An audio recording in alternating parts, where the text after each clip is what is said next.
Black American soldiers have participated in every war in American history since the Revolution. And since the Revolution, they saw their roles, their responsibilities diminished. And so by World War II, you had a concerted effort to keep them out of positions that mattered, and with few exceptions. And so that the Army mirrored the Southern United States. The Southern United States had codified in the laws called Jim Crow, segregation, and the Army mirrored that. That's William, the mystery man for me. Everybody in the South is angry about the situation now. That they put the pedals away because they're humans as well.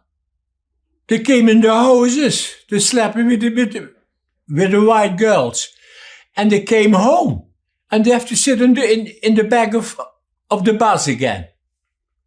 The people in Limburg area and the Netherlands, they didn't expect it at all. They know about what is happening in the States with their putting people out of the history and out of the websites in Arlington and in the Ministry of Defense, etc. But never we thought that could be also happening here in the Netherlands, and that's why everybody is very disappointed and sad about that. Hello. Bobby Jones here for MeidasTouch and Valor Media Networks. What does it mean to be an American? I ask this question knowing that there are people internationally abroad that are watching this video, as well as those within the United States. But I want to start there. What does it mean to be American? And most importantly, who gets to determine that? Is being American just, hey, someone who was born in the United States has citizenship, someone who applied for citizenship and was granted it? Or does it mean that you subscribe to a certain culture, a certain religion, a certain aesthetic? Or does it mean you have a certain amount of money, disposable income, all of these things? Well, I don't know if there's a perfect answer to that. I have my thoughts, and I'll get into it a little bit here on this video, but I can tell you what the current Trump administration believes.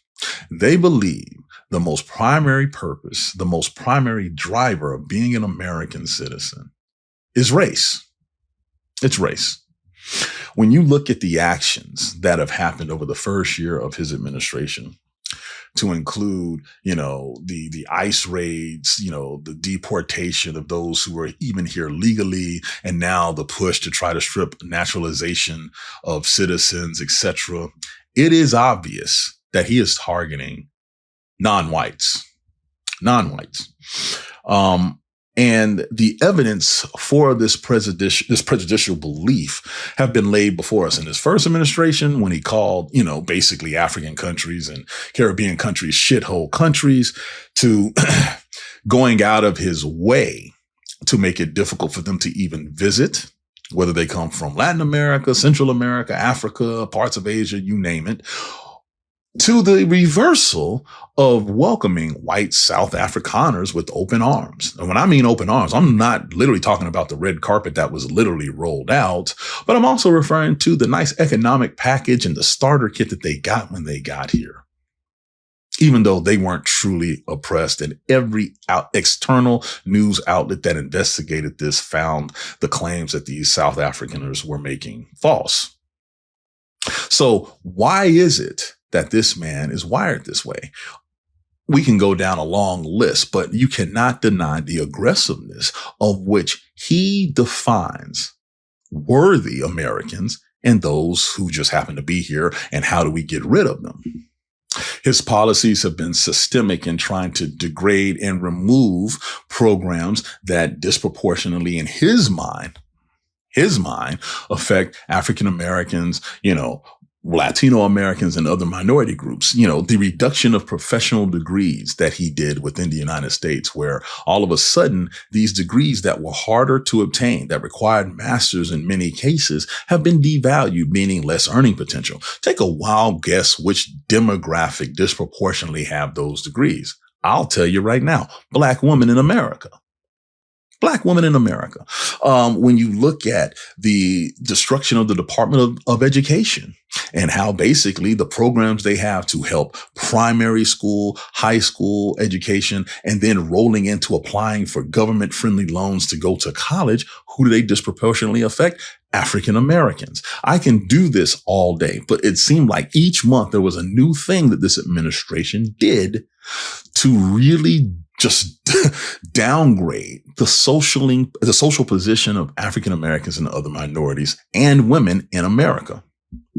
Why am I saying all this? Because I want to give a backdrop of what I think is just unforgivable. So remember, when he came into office, he had his defense secretary, Pete Hegseth, basically wipe out all the history, in the United States military that could be attributed to minorities and women, Black Americans, Japanese Americans, Latino Americans. They just, with a wide AI brush, tried to wipe it all out. And the outrage was so bad, to include those in the Republican Party, that they had to go and backtrack. But make no mistake, they showed us what the intention was. They wanted to create a myth that America is great solely because of white men. Period. Full stop. So how does that affect what's going on today? The American Cemetery at Margatsen in the Netherlands has about 8,300 graves. Many of them are African American. Their contributions were seen as such a big deal that they wanted their contributions highlighted at the cemetery, specifically from African Americans. They formed a local association, which you saw in the opening clip, that highlighted and wants to preserve their contributions, because they recognize not only did they did a difficult thing by basically winning a war, but they did it in completely unnecessary and bigoted circumstances that the United States military implemented. However, the fact that that is being mentioned and brought up has been seen as, quote, woke by the current administration.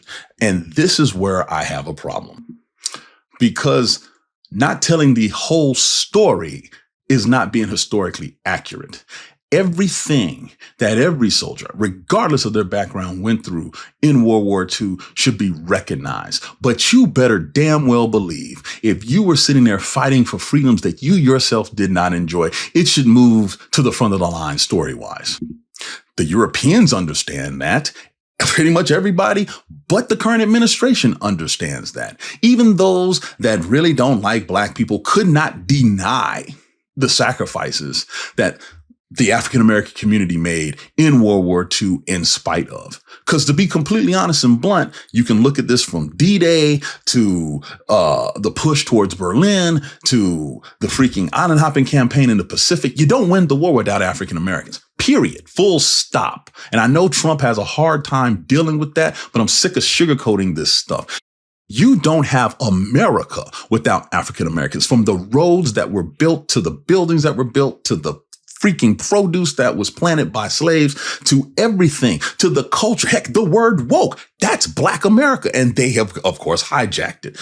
I can do this all day. When you think about things that are quintessentially American, cowboys, use that as an example. Did you think cowboys, the first cowboys, were white?